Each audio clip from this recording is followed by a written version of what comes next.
आज आम बनइबा eggless mango rabri cake. यही केक को देखिला पर मार्केट रू आनिबा पूरा भूली जिबे। बिना क्रीम रे आपण एई केक को बनई परिबे आ सेटा भी बर्थडे किंबा एनिवर्सरी मध्ये सेलिब्रेशन करि परिबे। आ आंबो सीजन तो चलीची आ एई सीजन रे तो आंबो केक तो निश्चय बनिबो। एई केक को खाइबा पे सुपर सॉफ्ट क्रीमी क्रीमी जोटा कि खाइबा को बहुत बढ़िया लागिबो। आ एई गरम रे ठंडा सहित सॉफ्ट वाला केक खाइला पर आपणकर मन पूरा खुश हे जिवो। ताहले चलंतु आजिरो वीडियोटी को स्टार्ट करिबा।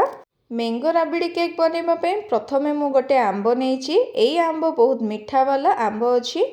आउ आंबो को एही भली काटी नउची। एबा आमे काटिथिबा आंबो को गोटे ग्राइंडर जार रे देई दबा। एइठी मु पूरा आंबो को देइनी, गोटे फळ आंबो एही भली काटी की रखि देबी, आगो को काम रे आसीबो। आंबो देई सारला परे गोटे कप चीनी ऐड करिबी आ गोटे अळैच देई देबी। एबे हमर आंबो आ चीनी को पूरा स्मूथ पेस्ट गोटे बनइबा। एइठी देखंतु आमर आंबो को भल भाबरे ग्राइंड करिकी नेकी आसीछि। एबे गोटे मिक्सिंग बाउल रे आंबो पेस्ट को ढाली दबा, ता सहित गोटे कप मैदा। एई स्टेज रे चाहिले आपण गोटे कप सुजी मध्य देई परिबे। सुजी को भल भाबरे आंबो सहित पेस्ट करिकी बनइबे। तापरे 2 रु 3 चामच दही आ पाखापाखि गोटे कप क्षीर नेइछि। एई क्षीर को मु आगुरु सिझेई देइथिली आ पूरा पूरी ठंडा हैला परे मु क्षीर को ऐड करूछि। एठी पूरा क्षीर देबेनी, अल्प अल्प करिकी क्षीर देबे। तापरे भल भाबरे मिक्स करि देबे। एठी मोर आउ टिके क्षीर लागिबो, सेति पे आउ टिके क्षीर ऐड करिवि। भलसे मिक्स हे गला परे देई दबा 2 चामच तेल। एठी आपण माने चाहिले बटर देई परिबे। एई सब को भल भाबरे मिक्स करि दबा। एबे आमे एथिरे देई दबा हाफ चामच बेकिंग पाउडर आ गोटे पिंच बेकिंग सोडा, ता सहित देई दबा गोटे पिंच लूण। लूण देबा द्वारा कौन हेबो ना मिठा को बैलेंस करिवो। आउ टिके पानी दे दबा हमर बेकिंग पाउडर टिके एक्टिव हेबा पई। एबे आमे भल भाबरे ए सब को मिक्स करिबा, जेमिति के हमर बेटर किछि भी लम्स रहिबोनी। आ मिक्स करिबा पई गोटे डायरेक्शन ही बेटर को बुलेइबे, जोटा कि हमर बेटर पूरा लाइट एंड फ्लफी रहिबो। तो देखंतु हमर पूरा परफेक्ट बेटर बनि गला। मु एठी गोटे केक टिन नेछि। एई केक टिन रे आगुरु मु बटर पेपर दे देछि। एबे केक टिन रे हमर बेटर को ढाली दबा। 2 रु 3 थर एही भली टैप करि दबा। हमर एयर बबल्स सब बाहर जिवो। तापरे संगे संगे बेक होबा पे रखि दबा।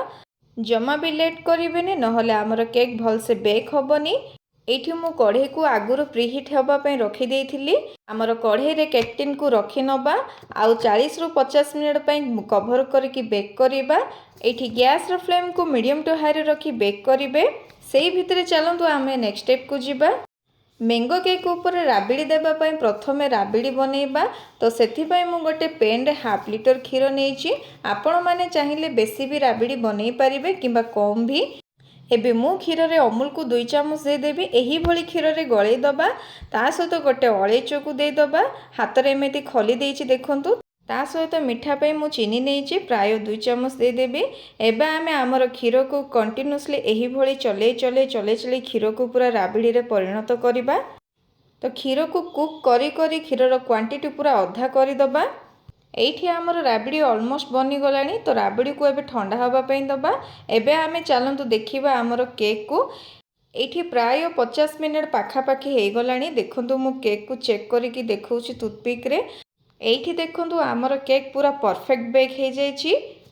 हमर टूथपिक एकदम क्लीन बाहरुछि।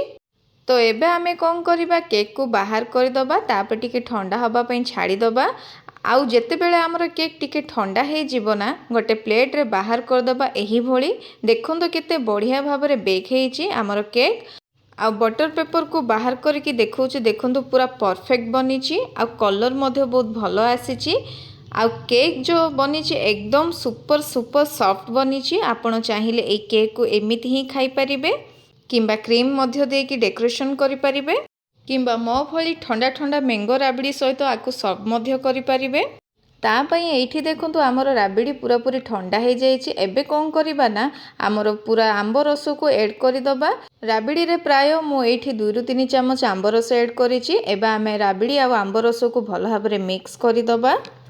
एबे मो केक रो ऊपर लेयर को छुरी साहाय्य रे ऊपर अंश को एही भली टिके काटी देबी, जोथि पई हमर केक रे राबिड़ी को भल भाबरे ऑब्जर्व करिवो। आ ता सहित केक पूरा सॉफ्ट बनिवो।